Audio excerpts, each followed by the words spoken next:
নমস্কার, প্রত্যেক শ্রোতা বন্ধুকে স্বাগত জানাই তুলির সাহিত্য সম্ভার চ্যানেলে। তুলির সাহিত্য সম্ভারের আজকের নিবেদন শ্রদ্ধেয় লেখক শরৎচন্দ্র চট্টোপাধ্যায়ের অনুরাধা গল্পের দ্বিতীয় পর্ব। গত পর্বে আমরা দেখেছিলাম বিজয় অনুরাধার কষ্ট বুঝে নাই।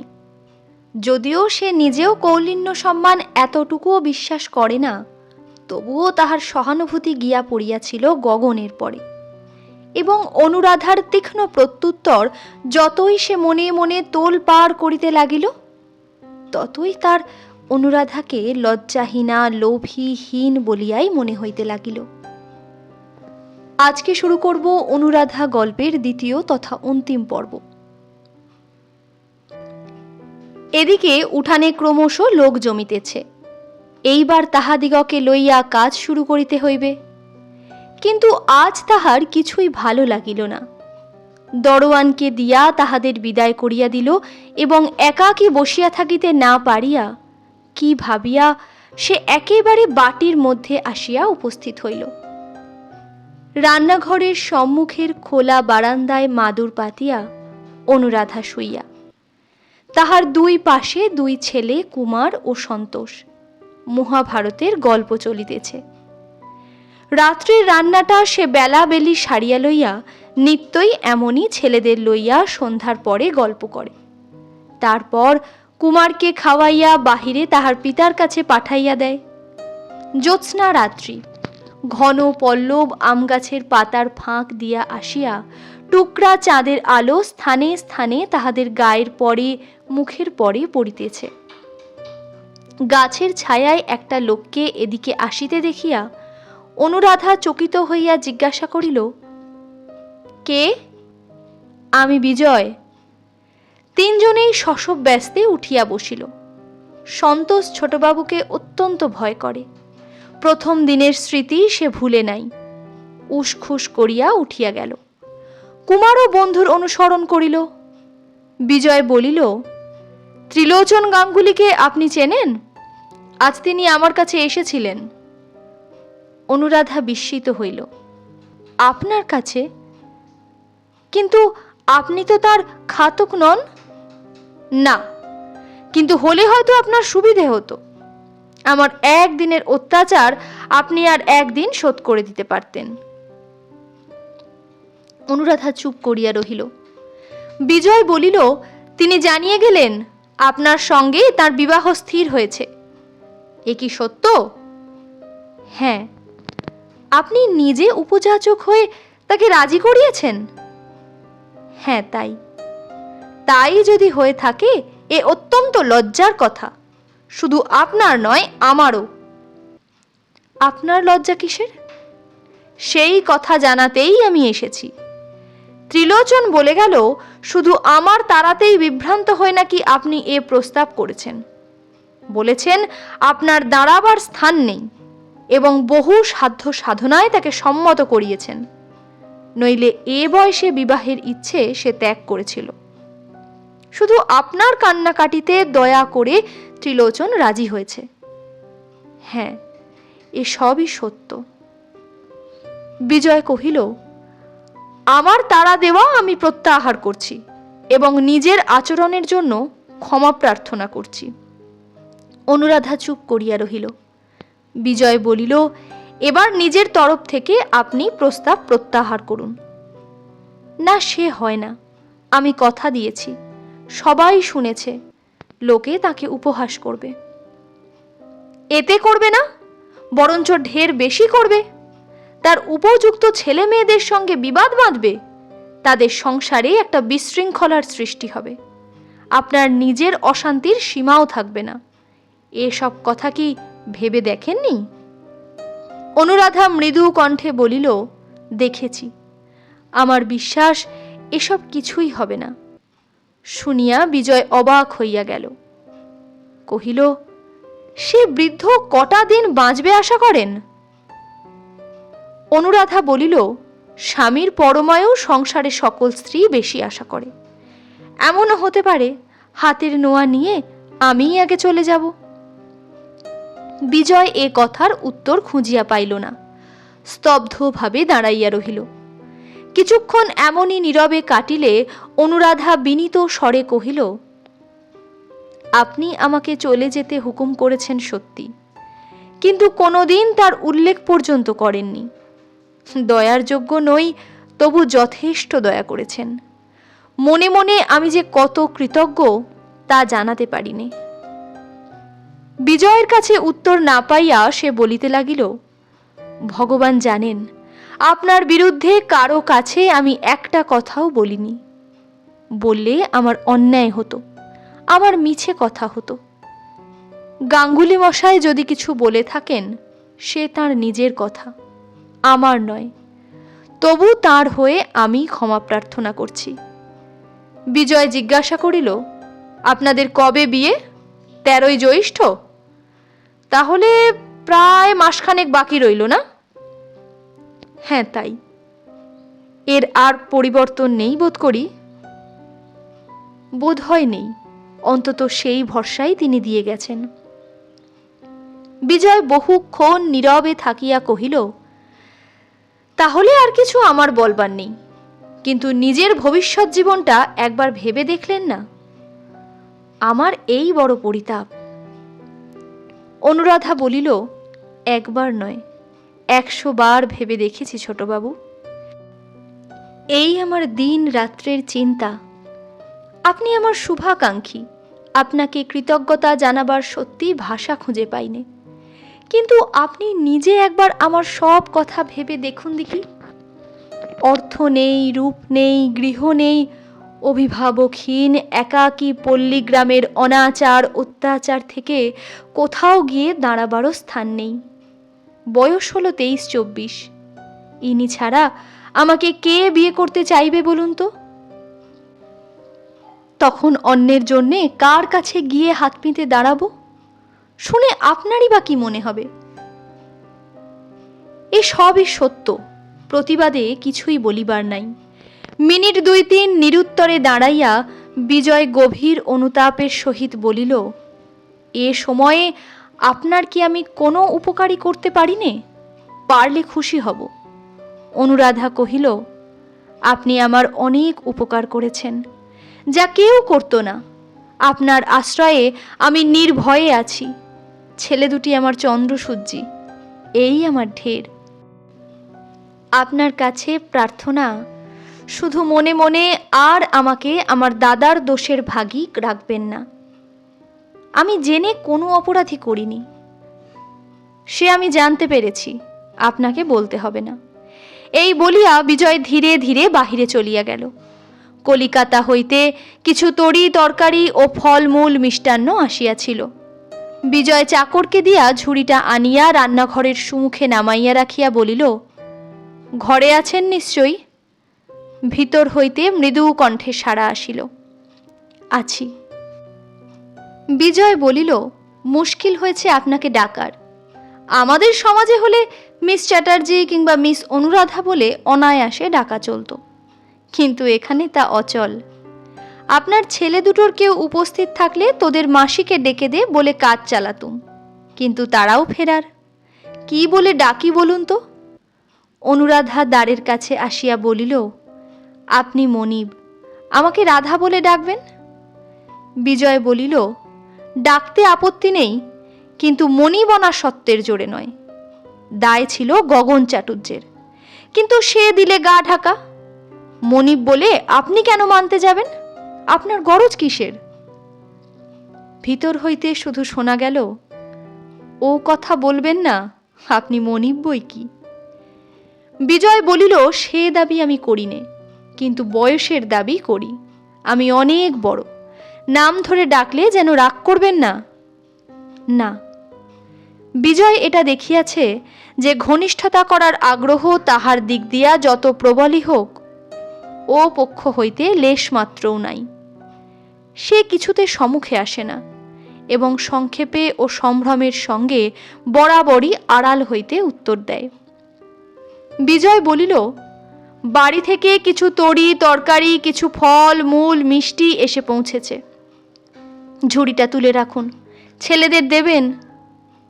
থাক, দরকার মতো রেখে আপনার বাড়ি পাঠিয়ে দেব। না, সে করবেন না। আমার বামুনটা রাঁধতেও জানে না, দুপুর থেকে দেখছি চাদর মুড়ি দিয়ে পড়ে আছে। কি জানি আপনাদের দেশের ম্যালেরিয়া তাকে ধরলে কিনা, তাহলে তো ভোগাবে। কিন্তু ম্যালেরিয়া তো আমাদের দেশে নেই। বামুন না উঠলে এ বেলা আপনার রাঁধবে কে?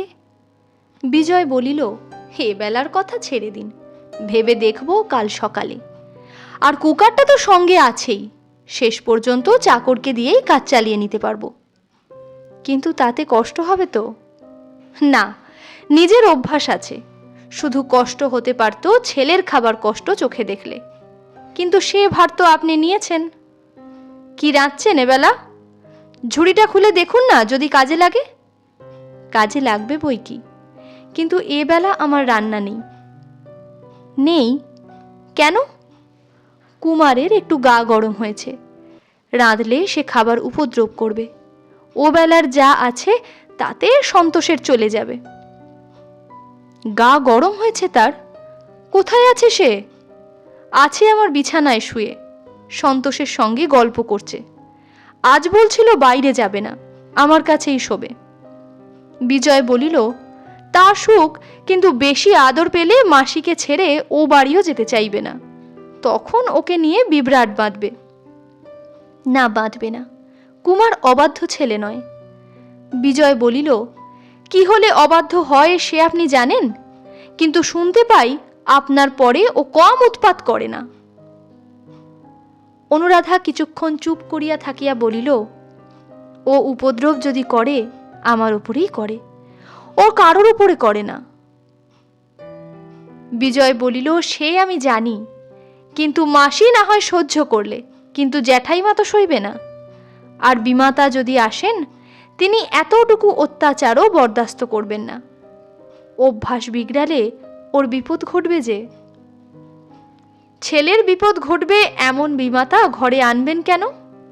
নাই বা আনলেন। বিজয় বলিল, আনতে হয় না। ছেলের কপাল ভাঙলে বিমাতা আপনি ঘরে এসে ঢোকেন, তখন বিপদ ঠেকাতে মাসির শরণাপন্ন হতে হয়, অবশ্য তিনি যদি রাজি হন। অনুরাধা বলিল, যার মা নেই মাসি তাকে ফেলতে পারে না, যত দুঃখে হোক মানুষ করে তোলেই।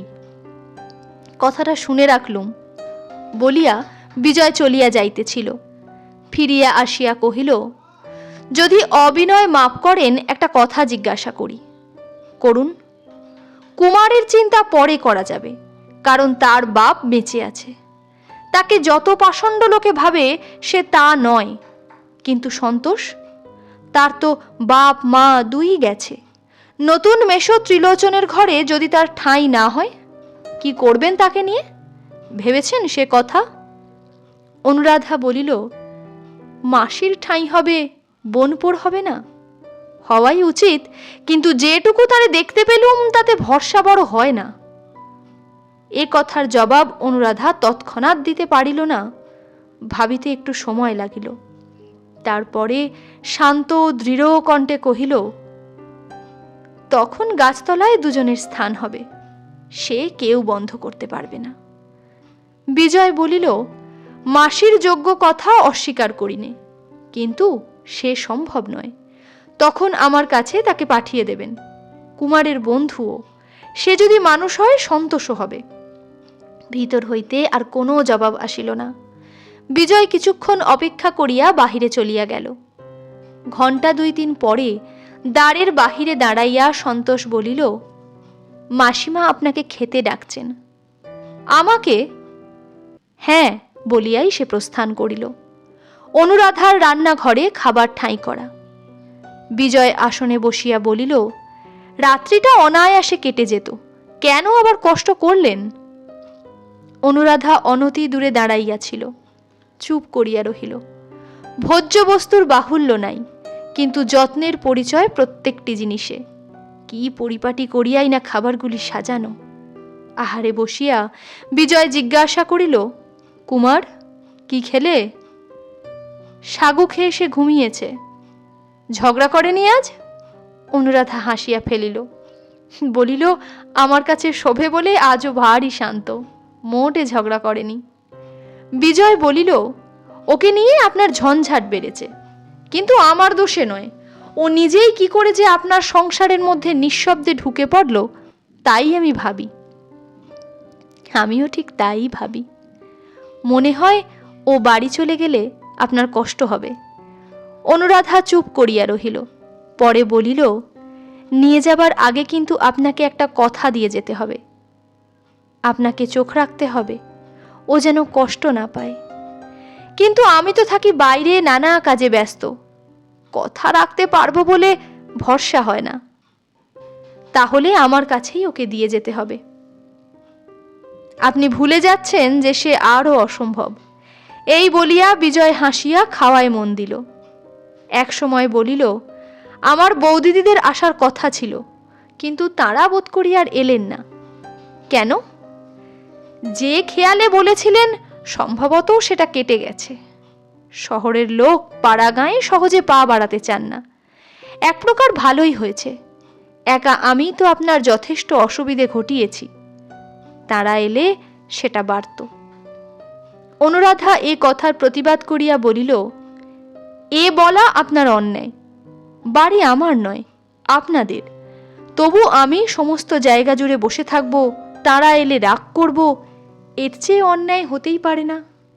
আমার সম্বন্ধে এমন কথা ভাবা আমার প্রতি সত্যি অন্যায়, অবিচার। যত দয়া আমাকে করেছেন, আমার দিক থেকে এই কি তার প্রতিদান? এত কথা এমন করিয়া সে কখনো বলে নাই। জবাব শুনিয়া বিজয় আশ্চর্য হইয়া গেল। যতটা অশিক্ষিত এই পাড়া গাঁয়ের মেয়েটিকে সে ভাবিয়াছিল, তাহা নয়।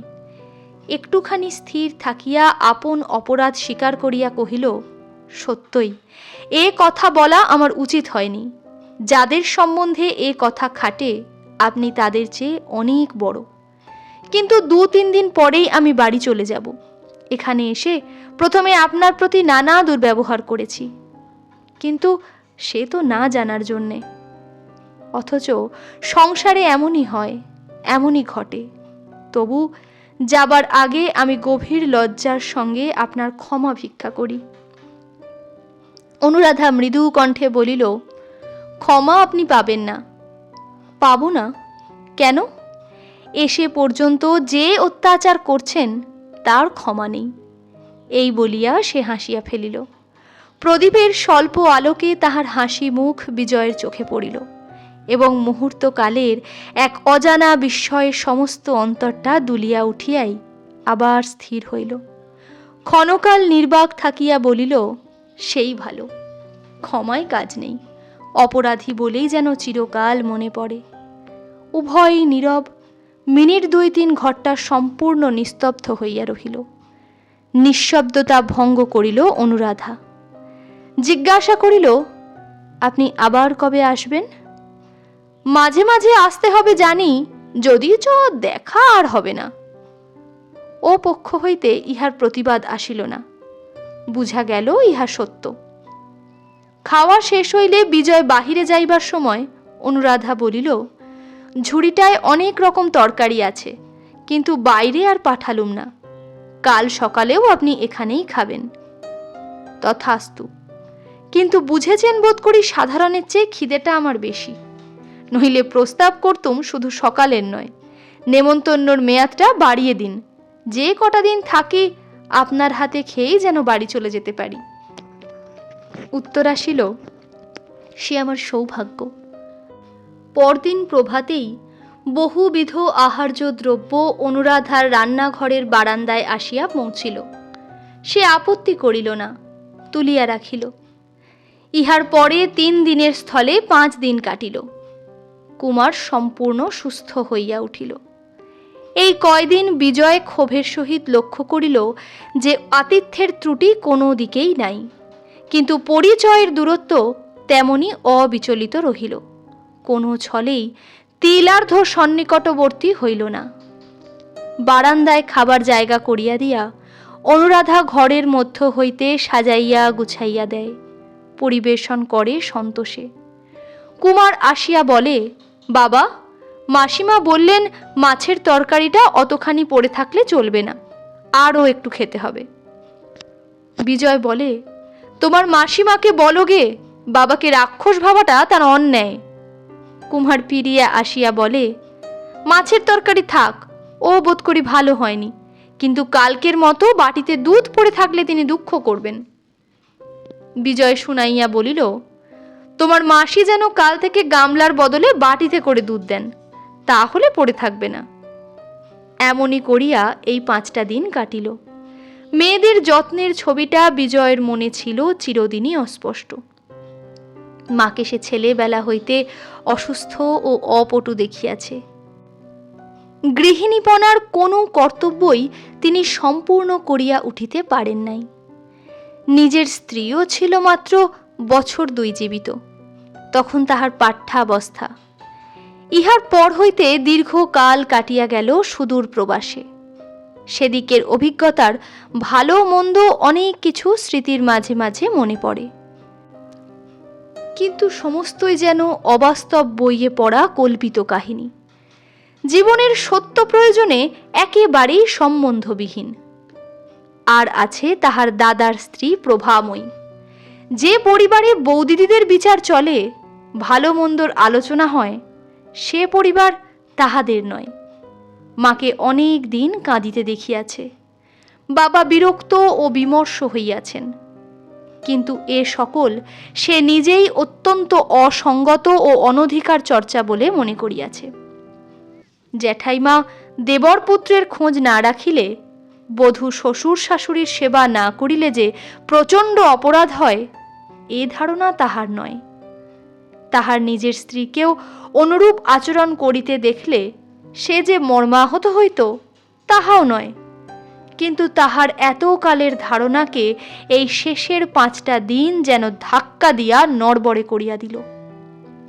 আজ সন্ধ্যার ট্রেনে তাহার যাত্রা করিবার সময় চাকর জিনিসপত্র বাঁধিয়া প্রস্তুত করিতেছে। আর ঘণ্টা কয়েক মাত্র দেরি। সন্তোষ আসিয়া আড়াল হইতে বলিল, মাসিমা খেতে ডাকছেন। এমন সময় হ্যাঁ বলিয়াই সে সরিয়া পড়িল। বিজয় ভিতরে আসিয়া দেখিল যথারীতি বারান্দায় আসন পাতিয়া ঠাঁই করা হইয়াছে। মাসির গলা ধরিয়া কুমার ঝুলিতেছিল। তাহার হাত হইতে নিজেকে মুক্ত করিয়া অনুরাধা রান্নাঘরে গিয়া প্রবেশ করিল। আসনে বসিয়া বিজয় কহিল, এ কি ব্যাপার? ভিতর হইতে অনুরাধা বলিল, 2টি খিচুড়ি রেঁধে রেখেছি, খেতে বসুন। জবাব দিতে গিয়া আজ বিজয়কে গলাটা একটু পরিষ্কার করিয়া লইতে হইল। কহিল, অসময়ে কেন আবার কষ্ট করতে গেলেন? আর যদি করলেন, খান কতক লুচি ভেজে দিলেই হতো। অনুরাধা কহিল, লুচি তো আপনি খান না, বাড়ি পৌঁছতে রাত্রি 2-3 বাজবে। না খেয়ে উপোস করে গেলেই কি কষ্ট আমার কম হবে?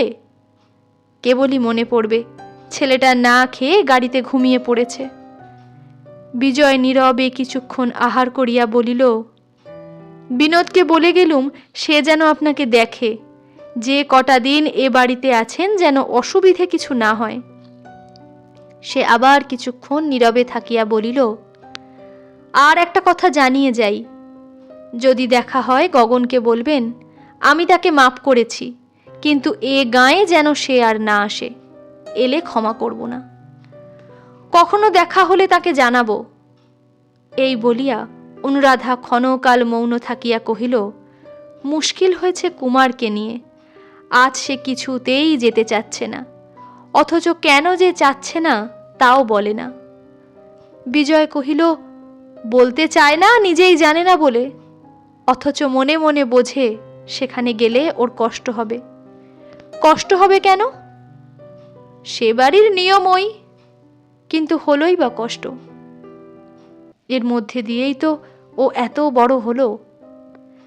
তাহলে গিয়ে কাজ নেই, থাক আমার কাছে। বিজয় সহাস্যে কহিল, আমার আপত্তি নেই, কিন্তু বড় জোর এই মাসটা, তার বেশি তো থাকতে পারবে না। তাতে লাভ কি? উভয়েই মৌন হইয়া রহিল। অনুরাধা বলিল, ওর বিমাতা যিনি আসবেন শুনেছি তিনি শিক্ষিতা মেয়ে। হ্যাঁ, তিনি বিএ পাশ করেছেন। কিন্তু বিএ পাস তো ওর জ্যাঠাইমাও করেছেন। নিশ্চয় করেছেন, কিন্তু বিএ পাশের কেতাবের মধ্যে দেওরপোকে যত্ন করার কথা লেখা নেই। সে পরীক্ষা তাকে দিতেও হয়নি। কিন্তু রুগ্ন শ্বশুর শাশুড়ি, সে কথাও কি কেতাবে লেখে না? না, এ প্রস্তাব আরো হাস্যকর। হাস্যকর নয় এমন কি কিছু আছে? আছে। বিন্দু মাত্র অনুযোগ না করাই হচ্ছে আমাদের সমাজের সুভদ্র বিধি। অনুরাধা ক্ষণকাল মৌন থাকিয়া বলিল, এ বিধি আপনাদেরই থাক, কিন্তু যে বিধি সকলের সমান সে হচ্ছে এই যে ছেলের চেয়ে বিএ পাস বড় নয়। এমন মেয়েকে ঘরে আনা অনুচিত। কিন্তু আনতে কাউকে তো হবেই। যে দলের আবহাওয়ার মধ্যে দিয়ে আমরা দাঁড়িয়ে আছি, সেখানে বিএ পাস নইলে মানও বাঁচে না, মনও বোঝে না, এবং বোধ হয় ঘরও চলে না। মা বাপ মরা বোনপোর জন্যে গাছতলা শিকার করে নিতে চায় এমন মেয়ে নিয়ে আমাদের বনবাস করা চলে, কিন্তু সমাজের বাস করা চলে না। অনুরাধার কণ্ঠস্বর পলকের জন্য তীক্ষ্ণ হইয়া উঠিল। না, সে হবে না। একজন নির্দয় বিমাতার হাতে তুলে দিতে ওকে আপনি পারবেন না। বিজয় কহিল, সে ভয় নেই, কারণ তুলে দিলেও হাত থেকে আপনি গড়িয়ে কুমার নিচে এসে পড়বে।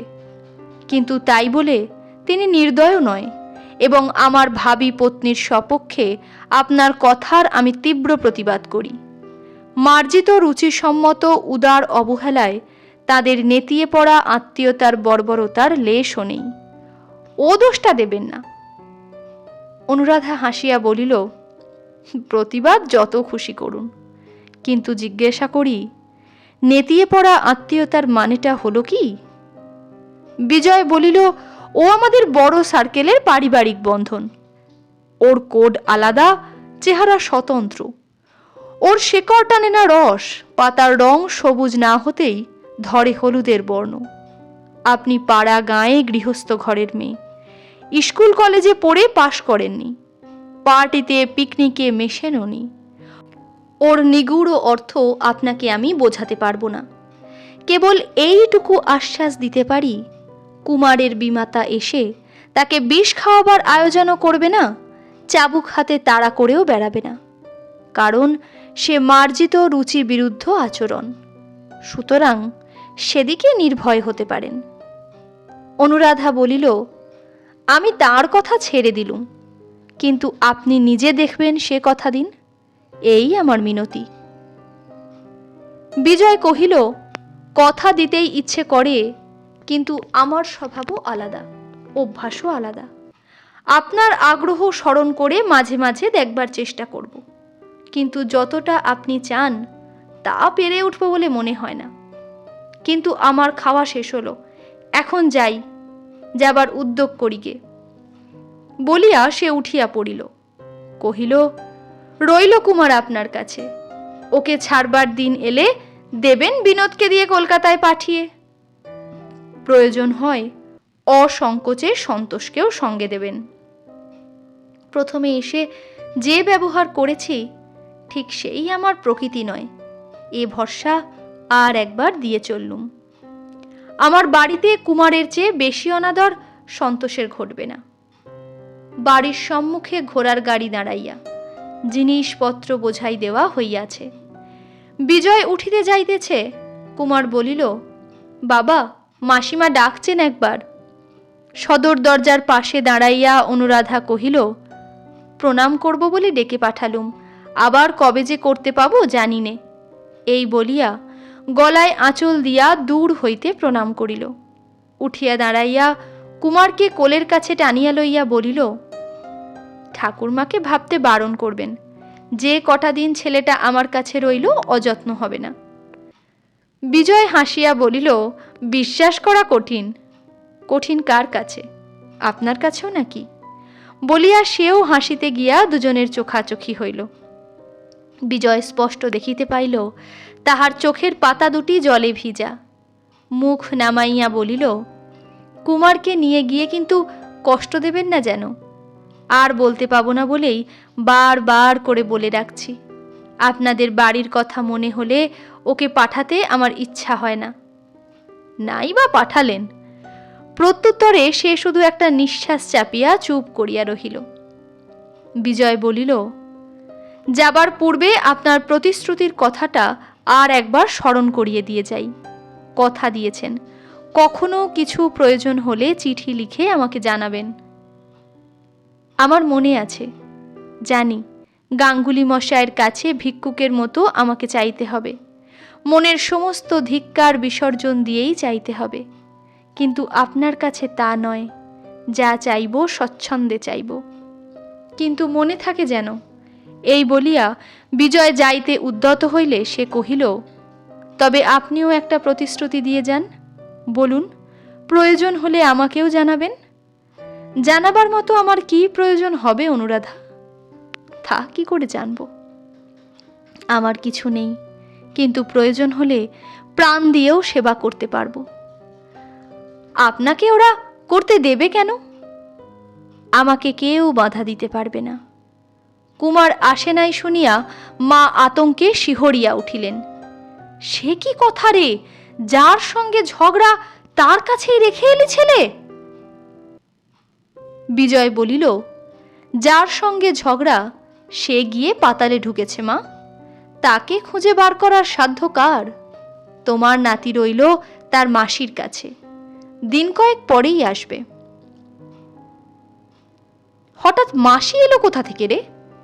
বিজয় বলিল, ভগবানের তৈরি সংসারে হঠাৎ কে যে কোথা থেকে এসে পৌঁছয় মা, কেউ বলতে পারে না। যে তোমার টাকা কড়ি নিয়ে ডুব মেরেছে, এ সেই গগন চাটুর্যের ছোট বোন। বাড়ি থেকে একেই তাড়াবো বলে লাঠি সোঁটা পিয়াদা পাইক নিয়ে রণসজ্জায় যাত্রা করেছিলুম, কিন্তু তোমার আপনার নাতি করলে গোল। এমনই তার আঁচল চেপে রইল যে দুজনকে একসঙ্গে না তাড়ালে আর তাড়ানো চলে না। মা ব্যাপারটা আন্দাজ করিয়া জিজ্ঞাসা করিলেন, কুমার বুঝি তার খুব অনুগত হয়ে পড়েছে? মেয়েটা খুব যত্ন আত্তি করে বুঝি? বাছা যত্ন তো কখনো পায় না। এই বলিয়া তিনি নিজের অস্বাস্থ্য স্মরণ করিয়া নিঃশ্বাস ফেলিলেন। বিজয় বলিল, আমি ছিলুম বাইরে, বাড়ির ভেতরে কে কাকে কি যত্ন করত চোখে দেখিনি, কিন্তু আসবার সময়ে কুমার মাসিকে ছেড়ে কিছুতেই আসতে চাইলে না। মার তথাপি সন্দেহ ঘুচিল না। বলিলেন, ওরা পাড়া গাঁয়ের মেয়ে, কত রকম জানে, সঙ্গে না এনে ভালো করিসনি বাবা। বিজয় বলিল, তুমি নিজে পাড়া গাঁয়ের মেয়ে হয়ে পাড়া গাঁয়ের বিরুদ্ধে তোমার এই নালিশ? শেষকালে তোমার বিশ্বাস গিয়ে পড়ল বুঝি শহরের মেয়ের উপরে? শহরের মেয়ে, তাদের চরণে কোটি কোটি নমস্কার। এই বলিয়া মা দুই হাত এক করিয়া কপালে ঠেকাইলেন। বিজয় হাসিয়া ফেলিল। মা বলিল, হাসছিস কি রে? আমার দুঃখ কেবল আমিই জানি, আর জানেন তিনি। বলিতে বলিতে তাহার চোখ ছলছল করিয়া আসিল। কহিলেন, আমার যখনকার সে পাড়াগা কি আর আছে বাবা? দিনকাল সব বদলে গেছে। বিজয় বলিল, অনেক বদলেছে, কিন্তু যতদিন তোমরা বেঁচে আছো, বোধ হয় তোমাদেরই পুণ্যে এখনো কিছু বাকি আছে মা। একেবারে লোপ হয়নি। তারই একটুখানি এবারে দেখে এলুম, কিন্তু তোমাকে যে সে জিনিস দেখাবার জো নেই, এই দুঃখটাই মনে রইল। এই বলিয়া সে অফিসে বাহির হইয়া গেল। অফিসের কাজের তাড়াতেই ব্যস্ত হইয়া তাহাকে চলিয়া আসিতে হইয়াছে। বিকালে অফিস হইতে ফিরিয়া বিজয় ও মহলে বৌদিদির সঙ্গে দেখা করিতে গেল। গিয়া দেখিল সেখানে বাঁধিয়াছে কুরুক্ষেত্র কাণ্ড। প্রসাধনের জিনিসপত্র ইতস্তত বিক্ষিপ্ত। দাদা ইজি চেয়ারের হাতলে বসিয়া প্রবল কণ্ঠে বলিতেছেন, কক্ষনো না, যেতে হয় একলা যাও, এমন কুটুম্বিতে আমি দাঁড়িয়ে, ইত্যাদি। অকস্মাৎ বিজয়কে দেখিয়া প্রভা হাউ মাউ করিয়া কাঁদিয়া ফেলিল। ঠাকুরপো, তারা যদি শীতাংশুর সঙ্গে অনিতার বিয়ে ঠিক করে থাকে, সে কি আমার দোষ? আজ পাকা দেখা, উনি বলছেন যাবেন না, তার মানে আমাকেও যেতে দেবেন না। দাদা গর্জিয়া উঠিলেন, তুমি জানতে না বলতে চাও আমাদের সঙ্গে এই জোচ্চুরি চালাবার এতদিন কি দরকার ছিল? কথাটা সহসা ধরিতে না পারিয়া বিজয় হতবুদ্ধি হইল, কিন্তু বুঝিতেও বিলম্ব হইল না। কহিল, রস রস, হয়েছে কি বলো তো? অনিতার সঙ্গে শীতাংশু ঘোষালের বিয়ের সম্বন্ধ পাকা হয়েছে, আজই তার পাকা দেখা। I am thrown completely overboard. দাদা হুঙ্কার দিলেন, আর উনি বলতে চান কিছুই জানতেন না। প্রভা কাঁদিয়া বলিল, আমি কি করতে পারি ঠাকুরপো? দাদা রয়েছেন, মা রয়েছেন, মেয়ে নিজে বড় হয়েছে, তারা যদি কথা ভাঙে আমার দোষ কি? দাদা বলিলেন, দোষ এই যে তারা ধাপ্পাবাজ, ভণ্ড, মিথ্যেবাদী। একদিকে কথা দিয়ে আর একদিকে গোপনে টোপ ফেলে বসেছিল। এখন লোকে মুখ টিপে হাসবে, আমি ক্লাবে পার্টিতে লজ্জায় মুখ দেখাতে পারবো না। প্রভা তেমনি কান্নার সুরে বলিতে লাগিল, এমন ধারা কি আর হয় না? তাতে তোমার লজ্জা কিসের? আমার লজ্জা সে তোমার বোন বলে, আমার শ্বশুরবাড়ির সবাই জোচ্চোর বলে, তাতে তোমারও একটা বড় অংশ আছে বলে। দাদার মুখের প্রতি চাহিয়া এবার বিজয় হাসিয়া ফেলিল, কিন্তু তৎক্ষণাৎ হেঁট হইয়া প্রভার পায়ের ধুলো মাথায় লইয়া প্রসন্ন মুখে কহিল, বৌদি, দাদা যত গর্জনই করুন, আমি রাগ বা দুঃখ তো করবই না, বরঞ্চ সত্যি যদি এতে তোমার অংশ থাকে, তোমার কাছে আমি চিরকৃতজ্ঞ থাকব। মুখ ফিরাইয়া বলিল, দাদা, রাগ করা তোমার সত্যিই বড় অন্যায়। এ ব্যাপারে কথা দেওয়ার কোনো অর্থ নেই যদি পরিবর্তনের সুযোগ থাকে। বিষয়টা তো ছেলে খেলা নয়। শীতাংশু ICS হয়ে ফিরেছে, সে একটা বড় দরের লোক। অনিতা দেখতে ভালো, বিয়ে পাশ করেছে, আর আমি এখানেও পাশ করিনি, বিলেতেও 7-8 বছর কাটিয়ে একটাও ডিগ্রি জোগাড় করিতে পারিনি। সম্প্রতি কাঠের দোকানে কাঠ বিক্রি করে খাই। না আছে পদগৌরব, না আছে খেতাব। অনিতা কোনো অন্যায় করেনি দাদা। দাদা সরোষে কহিলেন, 100 বার অন্যায় করেছে, তুই বলতে চাস এতে তোর কোনো কষ্ট হয়নি? বিজয় কহিল, দাদা, তুমি গুরুজন, মিথ্যে বলবো না, এই তোমার পা ছুঁয়ে বলছি, আমার এতটুকুও দুঃখ নেই। নিজের পুণ্যে তা নয়, কার পুণ্যে ঘটল তাও জানি নে, কিন্তু মনে হচ্ছে যেন আমি বেঁচে গেলুম। বৌদি, চলো, আমি তোমাকে নিয়ে যাই। দাদার ইচ্ছে হয় রাগ করে ঘরে বসে থাকুন, কিন্তু আমরা চলো, তোমার বোনের পাকা দেখায় পেট পুড়ে খেয়ে আসি গে। প্রভা তাহার মুখের প্রতি চাহিয়া বলিল, তুমি কি আমাকে ঠাট্টা করছো ঠাকুরপো? না বৌদি, ঠাট্টা করিনি, আজ একান্ত মনে তোমার আশীর্বাদ প্রার্থনা করি। তোমার বরে ভাগ্য যেন এবার আমাকে মুখ তুলে চায়, কিন্তু আর দেরি করো না, তুমি কাপড় পরে নাও, আমিও অফিসের পোশাকটা ছেড়ে আসি গে। বলিয়া সে দ্রুত চলিয়া যাইতেছিল। দাদা বলিলেন, তোর নেমন্তন্ন নেই, তুই সেখানে যাবি কি করে? বিজয় থমকিয়া দাঁড়াইয়া বলিল, তা বটে, তারা হয়তো লজ্জা পাবে, কিন্তু বিনা আহ্বানে কোথাও যেতেই আজ আমার সংকোচ নেই। ছুটে গিয়ে বলতে ইচ্ছা হচ্ছে, অনিতা, তুমি আমাকে ঠকাওনি, তোমার উপর আমার রাগ নেই, জ্বালা নেই, প্রার্থনা করি তুমি সুখী হও। দাদা, আমার মিনতি রাখো, রাগ করে থেকো না, বৌদিদিকে নিয়ে যাও, অন্তত আমার হয়েও অনিতাকে আশীর্বাদ করে এসো তোমরা। দাদা ও বৌদি উভয়ই হতবুদ্ধির মতো তাহার প্রতি চাহিয়া রহিল। সহসা উভয়েরই চোখে পড়িল বিজয়ের মুখের পরে বিদ্রূপের সত্যই কোনো চিহ্ন নাই, ক্রোধের, অভিমানের লেশমাত্র ছায়া কণ্ঠস্বরে পড়ে নাই। সত্যই যেন কোনো সুনিশ্চিত বিপদের ফাঁস এড়াইয়া মন তাহার অকৃত্রিম পুলকে ভরিয়া গেছে।